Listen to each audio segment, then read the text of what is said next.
Po, ka qenë një situatë as pak e lehtë për autoritetet greke, aq më tepër për bujë cilët janë shumë të irrituar dhe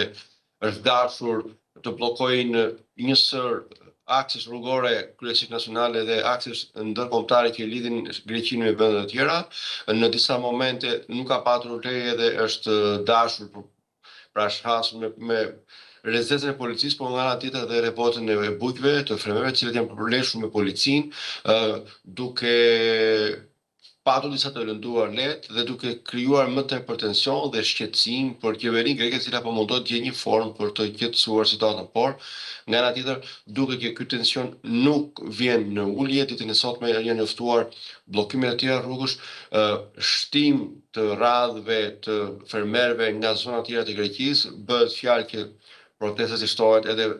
Peloponezi dhe zona të tjera, gjë e cila është shqetësuese për qytetarët së pari, po aq më tepër dhe për qeverinë, për kërkesat e fermerëve grek.